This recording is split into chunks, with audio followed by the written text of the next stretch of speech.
Jagat Dewa Bathara Setyaki wonten dawuh.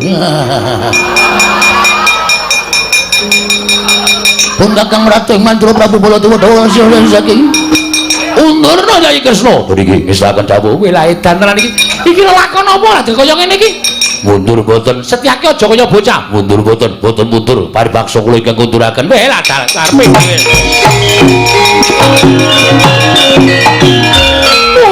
Jagat Dewa Bathara ya kaya ngono kuwi Dimas. Ya kaya ngono kuwi sing tak karepake. Si Adi kudu bantu lawan pun Kakang Yayi.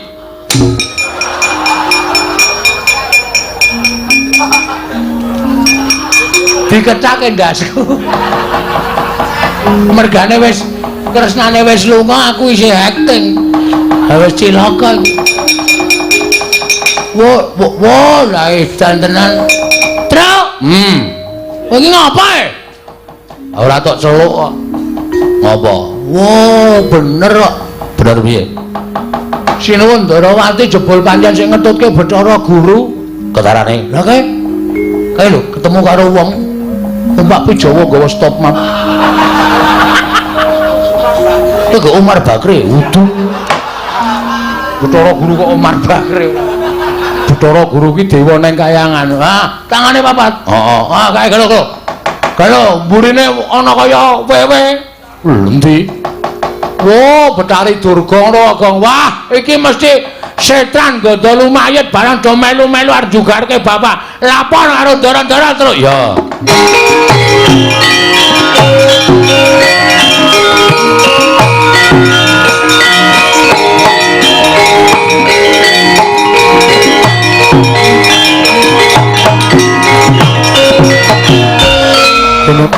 Aku tumenggung Panigas Jonggo, dasar para nyata. Ya endi Semar? Kon jugarake ngene bakal bangun kayangan. Bisa jugarake Kakang Semar ngene bangun kayangan watur iso nyempal bau kiwa teng Setyaki. Piye? Nyempal bau kiwa teng Setyaki. Wani harau sing tawedene apa moraming kaswarwa tebak jadamune marganing patimu Singalena prapteng alis marang boten izin. Lho. Dipun bantu dening anak-anak Pandhawa. Kula pinanggih kalian Setyaki. Setyaki? Nggih. Jebul pinanggihipun nadyan kula menika sampun dados abdipun Betari Durga. Dewaning panggoda pangrencana nanging nyatanipun kula kawon kalian titah sewantah nami Setyaki. Kaya mungsuh Sencaki. Bejo kowe ora modar. Sencaki ki wong gaweane gelut.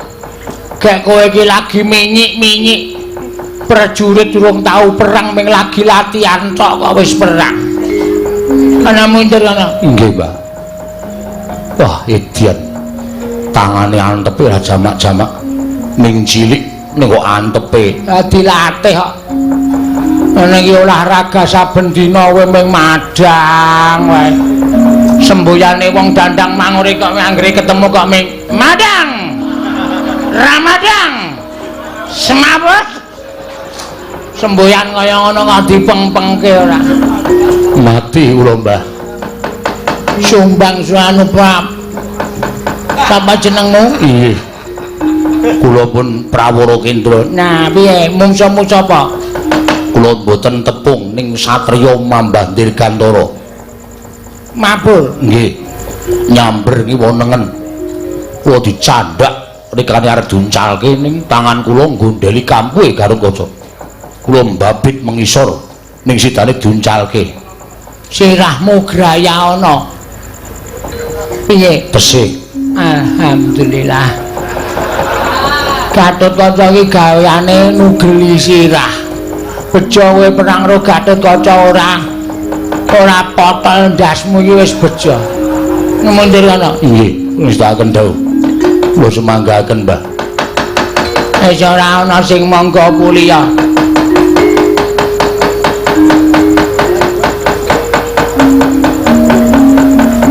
Sampai iki prajurit sing arep maju. Yen liwat aku kelingan bubur kae.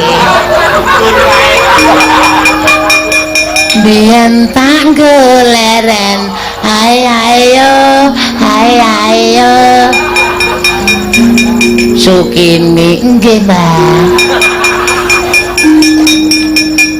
Kowe arep perang apa piye? Ya ampun, Mbah, arep wayang kaya ngene iki dijaluki karo sing nanggap lho, Mbah. Kowe kuwi nggih. Pokoke Sukine kudu metu. Nek ra metu piye carane supaya iso metu? Ngaten lho, Mbah. Termasuk bintang. Oh, iya deh. Arep maju mungsuh Karang Kadempel. Jarene sing maju mantasaning para satriya gegeduking para prajurit. Terus, Mbak. Raden Sentyaki, Raden Gatotkaca, Raden Antasena, Raden Antarja. Ya. Ana maju kana. Iso ngalahke wong-wong sing belani Semar kowe entuk ganjaran. Oke, Mbak. Nek bengi Sukini, nek awan Sukino.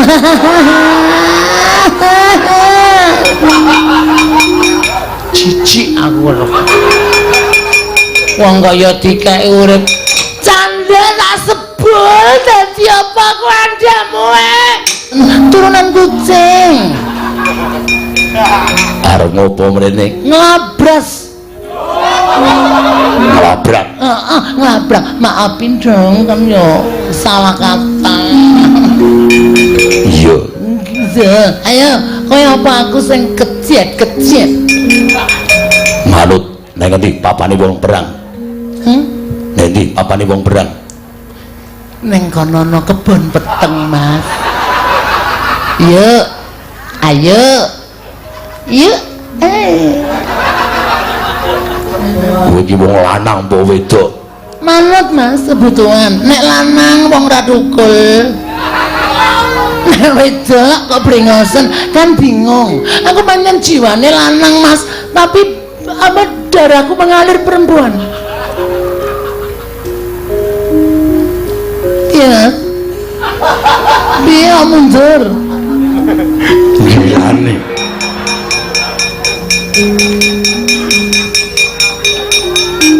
Wong wedok do bengok-bengok jerit-jerit wah kaya wong kang supan.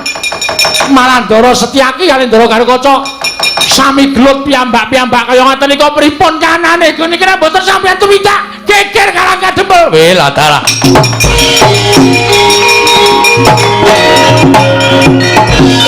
Wis candak to. Kanthi cara kasat mripat balane Betari Durga ora wani ngrajang awake dhewe nggih. Ning terus nganggo gunake cara alus nyebar wadyabala jim setan priprayangan berkasaan dongang slupi jiwaning kawula sak Karang Kadempel. Malah Mak Jlik Setyaki karo Kakang Garukaca ribut kae ora kok saka karepe dhewe. Lah terus karepe sapa? Ora saka karepe dhewe karepe sinten? Mergo kae uga kesusupan jiwaning iblis. Mula sing prayitna ngati-ati, syaraté ming siji, nggih. Aja nganti ana sing ngalamun, nek ngalamun ndak kesasapan jiwaning iblis. Gong, ora ngalamun lho, Le. Ngantuk ya. Ning aja ngalamun, ngantuk kena ning aja ngalamun. Ngantuk entuk mboten, Ndara? Ora entuk. Ora entuk ngantuk, Gong. Lho, kok sirahe dikeplaki dhewe? Main mumet ndak liar-liar wae. Ket mau liar-liar saploke bar mangan mie ayam. Oh. Mangan mie ayam bareng to. Heeh, karang yo ngelih. Ha iya. Ngati-ati lho Gong aja ngalamun. Ndara Antasena wis dawuh aja ngalamun. Nek nganti ngalamun cilaka kowe. Ora apa, Gong? Oh, kae ketok kae. Lho. Waduh. Gareng ngono kale. Wah, wis.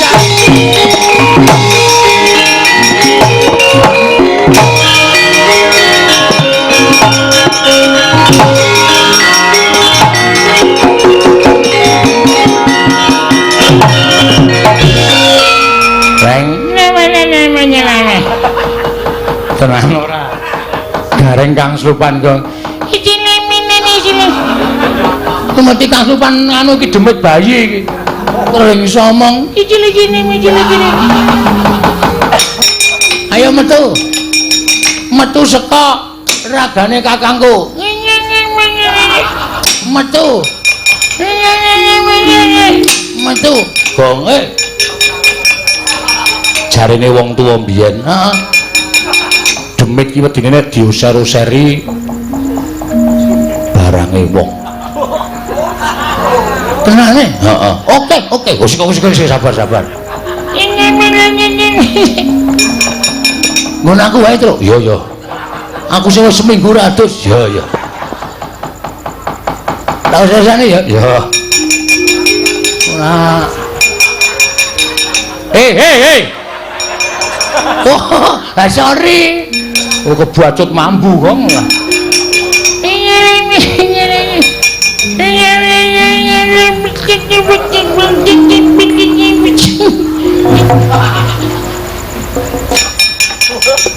Bisa merem itu terus. Oke.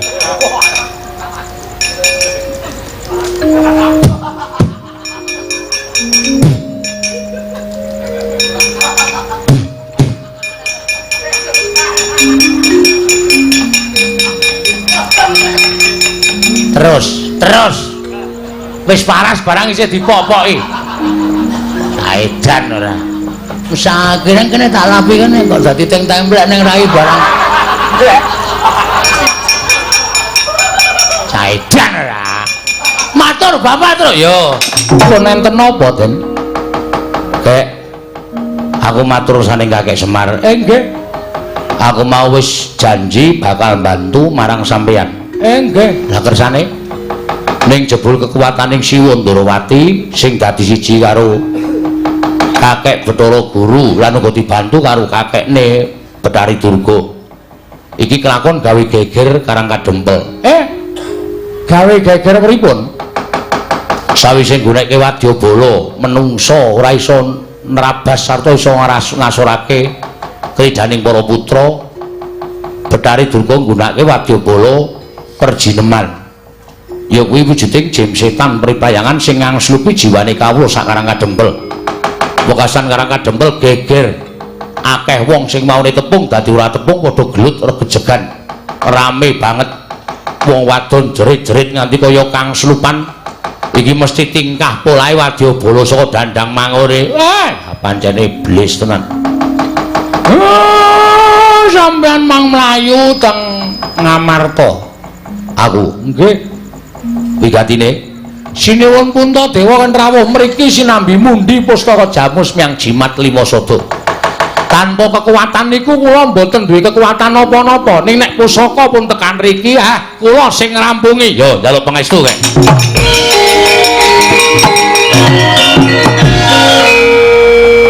Petruk dalem, Pak. Gareng karo Bagong tok jak njaga. Kiwa tengen Karang Kadempel aja nganti klebon jim setan mriprayangan. Oh nggih. Carane pendak pajupat pager sing mapan ana ing Karang Kadempel talelana janur. Oh nggih. Wis akan dawuh. Nek tok taleni janur ora bakal ana sing iso mlebu. Wis to manut karo bapakmu. Nggih, wis toke dawuh, Pak. Ngenteni rawuh Bendaramu Ndara Puntadewa mengko aku sing ngrampungi. Ngestoke dawuh. Sing ati-ati aja lali lho, Tole. Mboten. Nek perlu kowe ya nganggo. Oh nggih, ngestaken dawuh. Kresna sinayeng nangglung mintonaken pun maring adal. Yen ora tumandang kok katone nista temen napa Ndarawati. Ing atase aku wis ago nyendikani dawuh perintangi Wang Pikulun Manikmaya. Para wadyabala Dandang Mangure padha gawe kisruh kanan Karang Kadempel mekaten kok ora bu. Apa ora prayoga lamun pun Kakang lawan Siadin nglimbung ana ing jroning Karang Kadempel. Menapa mboten mangke kelingseman krana badhe kadenangan bilih kula lan paduka Kanjeng Prabu tumuli nimbrung wonten telenging Karang Kadempel. Monggo nyatanipun Kakang Semar menika sampun apal kaliyan paduka Kanjeng Prabu miwah sampun apal kaliyan ingkang rayipun Janaka. Wah, berarti goblok anakku ya. Ana cita-cita kok iso dadi wale, dadi polwan, Pak. Wah, aku ya bangga.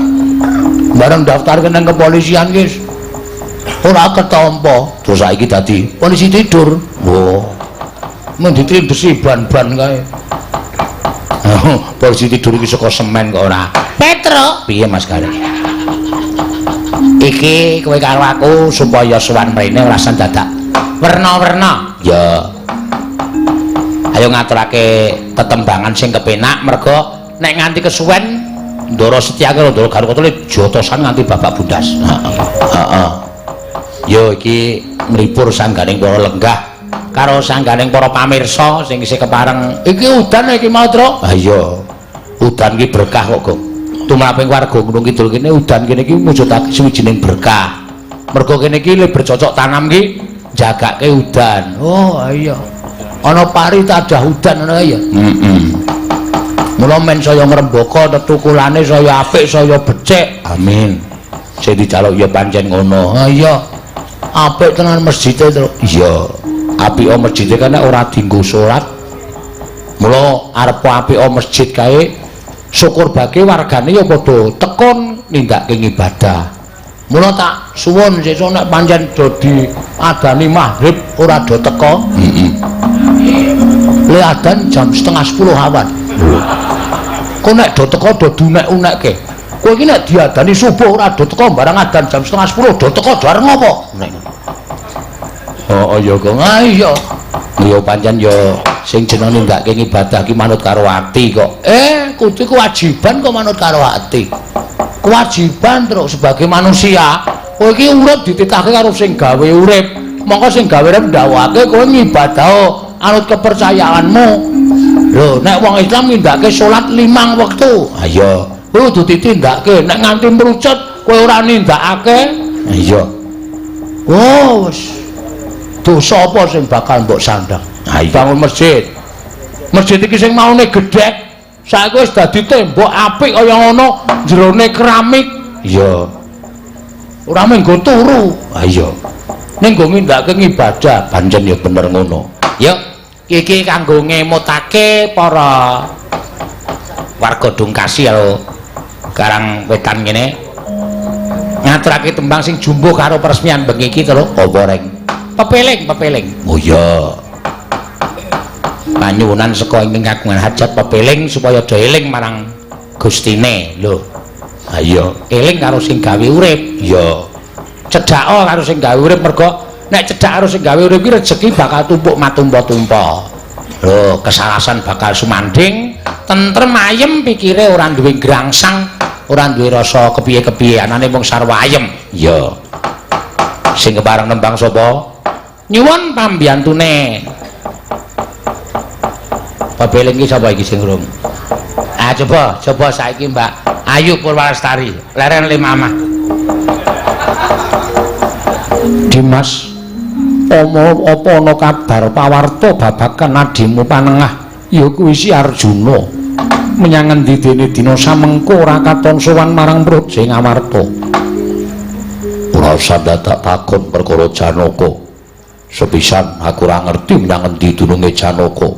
Angka loro mesine barep kakangku ora bakal pangling karo watakane adikku ya kuwi si Arjuna.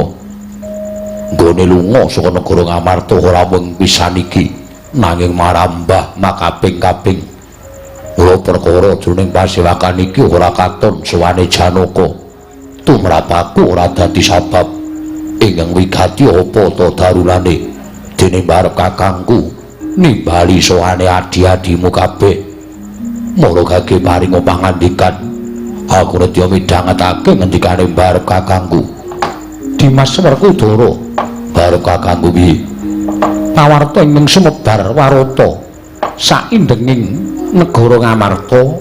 Lamun dina iki Kakang Semar bakal duwe gawe. Apa lungane Arjuna iki mau ana sambung rapete kelawan Kakang Badranaya nggone duwe gawe iki. Yayi midhanget pawarta yen to kakekne Semar bakal duwe gawe. Monggo bareng aku karo Kakang Garwaca Kakang Antarja sowan ning Karang Kadempel kakekne Semar Prasaja. Yen to bakal mbangun kayangan, nanging dudu kok kayangan papan sing endah kaya dene kayangan dudu. Kakekne Semar mbangun kayangan ming kepengin bangun uripe para kawula sak negara Ngamarta kuwi mbane urip ana ing kayangan kebak katentreman lan kabagyan. Wis ora bakal tak jlentrehke wose Gegayaning kakene Semar mau luhur lan becik. Nanging dumadakan babak anglayoni jujul lan usuli. Ora kanyono-nyono rawing Siwa Ndarawati didherekake Paman Madukara. Ingkang ora trima nggone kakene Semar bakal bangun kayangan. Jebul tinemune Siwa Ndarawati didhawuhi dening Iwang Pikulun Bathara Guru supaya njugarake gegayaning kakekne Semar. Monggo sejatine kakekne Semar ora bakal garbi niat ngembari marang Kayiwangan yo mung kepengin bangun negara Ngamarta. Uripe para kawula imbane kaya urip ana ing Kayiwangan. Nganti geger Siwa Ndarawati sajake wis ora melu kalawan kabejaning kakekne Semar. Klebu Paman Janaka sajake kok malah bangun miturut karo dawuh pengendikaning Siwa Ndarawati. Paman Janaka ora melu karo kabejaning kakekne Semar nggaris momong lawan Paman Janaka lan sak kulawargane. Dina samengko karang kadempel geger aku diutus kakekne Semar supaya mboyongi Pakde Puntadewa ndak aturi tindak rawuh ning karang kadempel supaya mundi pustaka Jamus Klimasada dadi sarana tentreming karang kadempel Pakde. Eno apa pancen kepara nyata? Kula niku ora tau gawe-gawe. Mbok menawa Sinuwa Ndarawati mung kaprawasa rasa pekewuh kalih Manikmaya, kaprawasa rasa sing ora kepenak karo wong tuane dhewe merga Sinuwa Ndarawati niku titis Wisnu. Wisnu niku anake guru. Kasan Sinuwa Ndarawati nilar dhateng raos pangraosipun. Anggenipun sampun sambet memitran kalih Semar pinten-pinten taun laminipun. Malah piyambakipun ingkang wantun lan mentala badhe njugaraken niat kula oleh kula bakal bangun kayangan. Kula wedhus tenan kok. Mar, iya aja kuwatir.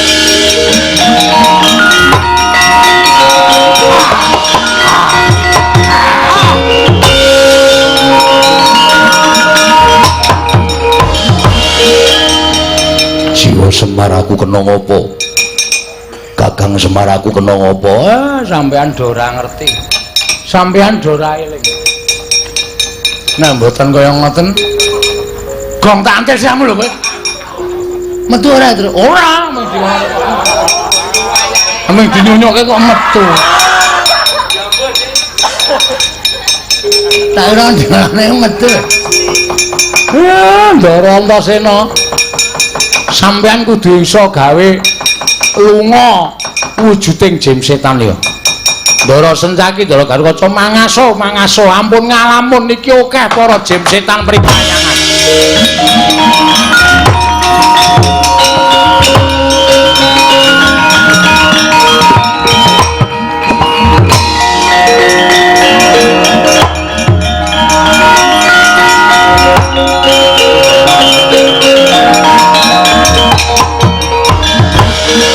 Kowe dadi kawula karang kadempel kok ora gelem nyambut gawe Bagong rene. Nggih. Jim setan pirang-pirang. Kawula karang kadempel tilik ana nek dokang slupan. Kowe kudu nganggo japa mantra sing tak paringi karo kowe. Japa mantrane apa, Pak? Japa mantrane aja dodol Pak, aku ora hafal. Ya ora. Teguh Yuwana slamet. Slamet saka kersaning Gusti. Anggere neng demit kowe muni ngono ora kobong awake. Oh nggih, nggih. Wis kuwi. Muni apa, Gong? Teguh Yuwana slamet. Slamet adine Teguh. Slamet saka kersaning Gusti. Slamet saka kersaning Gusti. Golek setan. Yo. Teguh Yuwana, aku Petro. Kaya setane rupamu. Matamu. Kakang ning ngoten. Yo. Slamet saka kersaning Teguh.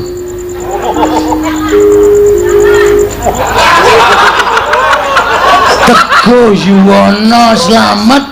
Slamet nang ngene Yuwana. Waduh. Truk, salah ya Truk. Petuk kene. Teguh Yuwana slamet saka kersaning Gusti. Teguh Yuwana slamet saka kersaning Gusti. Teguh Yuwana slamet saka kersaning Gusti. Udar.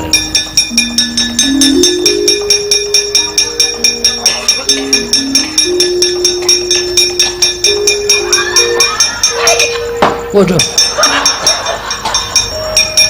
Iki kok nggawa teken kok gathuk ro awak. Teko yono selamat. Teko yono selamat. Wedian iki kok iso nguthik-uthik cangkem ya. Teko yono selamat. Dan tekan buri barang Teko yono selamat sekausane Gusti. Teko yono selamat sekausane Gusti.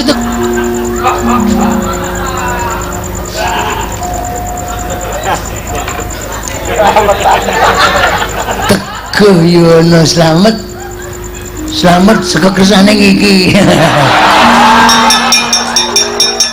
Setan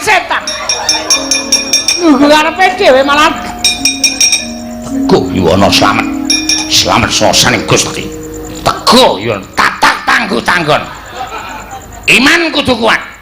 Ora kena koreh rongeh merga saka demit sing bakal tumindak ing ora prayoga. Teko yono selamat saka kersane Gusti. Teko hae babu ding dong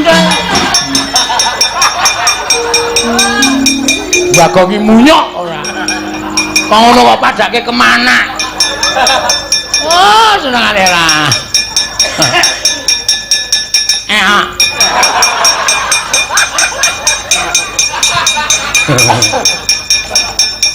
ora doedan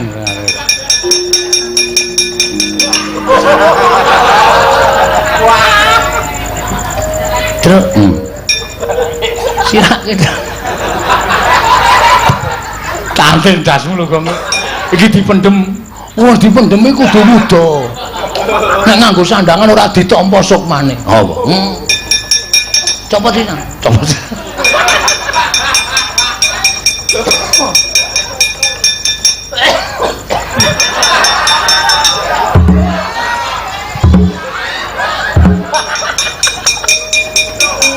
Kandhane senengane ngayal. Mangkelake ora senengane ora. Teko yono selamat sekausane Gusti. Teko yono selamat sekausane Gusti.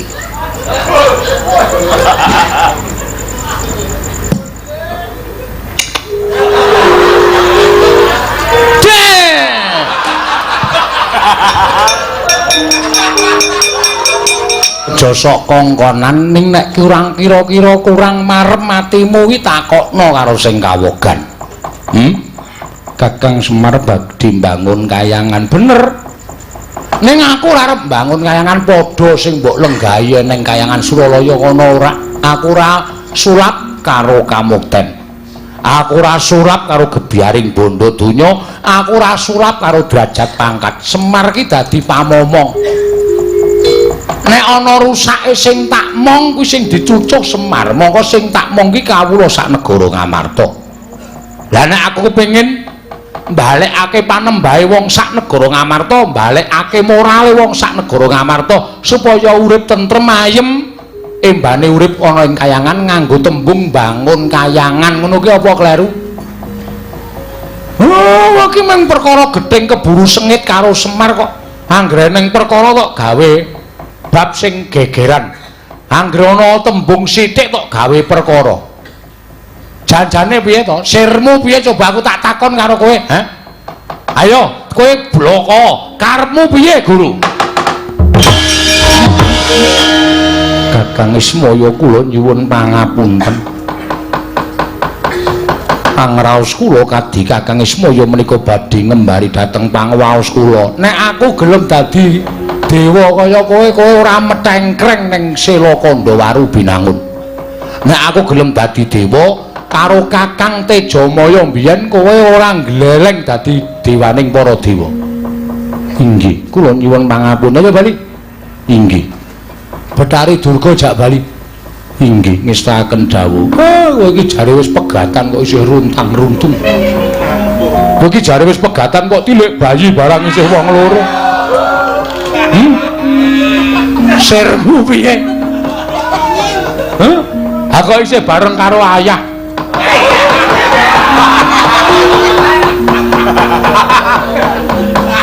Inggih Kakang. Inggih piye kaya ora kena. Sapenake dhewe. Kurang ajar kowe ya.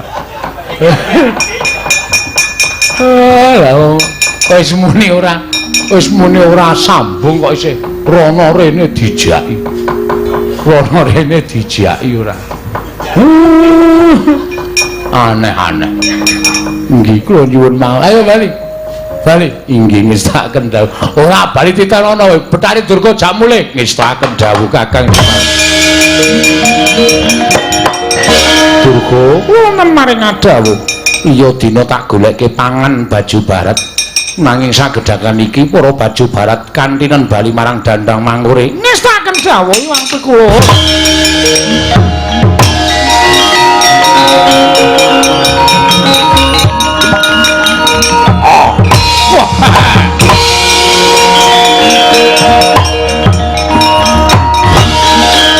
Wah, satriya gagah. Ora tepung karo kowe. Urung tepung karo kowe. Cetha lekmu dadi buta durung suwe. Lho. Durung suwe piye satriya kondang? Saka ing Jodipati nunggul pawenang kabeh menungsa padha ngerti Raden Werkudara. Kowe ora tepung karo Werkudara. Lekmu dadi buta mung lamisan. Durung suwe buta, durung pinter dadi buta, dadak dadi buta.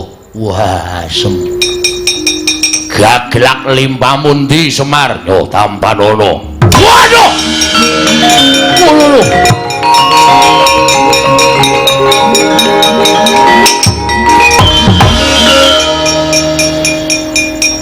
Diantem nggon pupu tak tendang sambatmu ngarwara.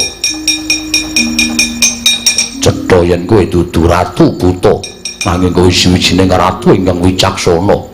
Ora nggunakake peperangan, ketok banget nggonmu ora iso perang. Wah, kepadhian.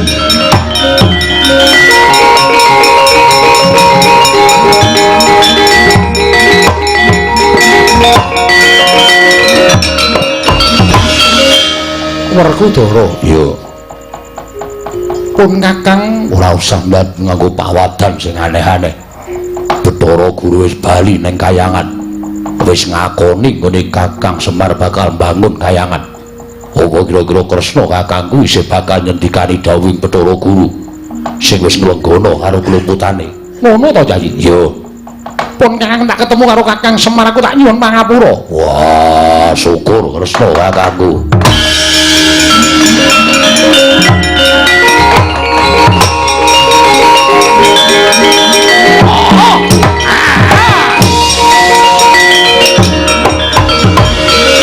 Ayo, amuk Werkudara.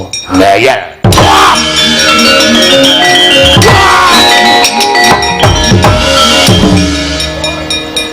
Kakang Mas. Mulia. Nggih. Nyuwun pangapunten. Dadi macan nyokot sapenake dhewe ngerti watake kakangmu. Kowe dimong karo Semar ditutke rono rene. Malah bakal dadi palange Semar nggone bangun Kayangan. Kowe diutek apa ora? Nggih, kagungan. Nggo ngopo? Kangge mikir. Kena ngopo menggo isen-isen ndas.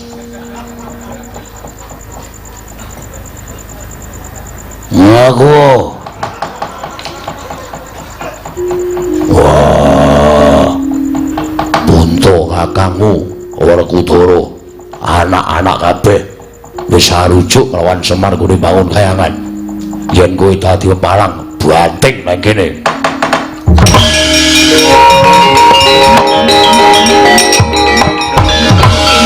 Kakang Semar, aku nyuwun pangapura Kakang. Mboten napa-napa. Kula iso ngrasake lan kula iso ngembake awak kula. Upama kula dados sampeyan, mestine nek didhawuhi karo wong tuwa ya ora bakal selak. Merga ora kepenak. Iya. Nanging yen to Iwang Pikulun Manikmaya wis nampa dawuhing Kakang Semar sarta wis kelenggana lan iso nampa wong gegayaning Kakang Semar, mbok keparengake aku tetep nyengkuyung marang gegayaning Kakang Nayantaka. Mboten napa-napa, Den. Sing jeneng wong mlaku niku nganggo sandung kesrimpet. Kadangkala sok kesrimpet karo trumpahe dhewe. Mongko niku dienggo saben dina, ngoten niku ngibarate. Dadi kesrimpet merga perkara sanak kadang mitra kawruh niku wis lumrah, waton gedhe. Ora kok kanggo kebutuhane Semar dhewe mboten, nanging kangge kebutuhaning sedaya para kawula sak negari Ngamarta. Jumbuh kaliyan ingkang dipun leksanani dening Kagungan Kajat dalu punika anggenipun sampun makafaken papan panembah supados para warga sak dusun menika hangesti dhateng panembah sejati manut dhateng kewajibanipun piyambak-piyambak. Kakang Semar mengkono. Mugi-mugi tansah nampi kanugrahaning dewa, tansah nampi kanugrahaning Wang Mahanasa. Ingkang nandhang raga panjenengan bapa Tresna Reja ugi pinaringana saras pinaringana waluya nirbaya nirwikara durga mendhak kala sirna. Mugi-mugi sapengker kula papan mriki tambah ayem, tambah tentrem, tambah reja, tambah ngrembaka ndara.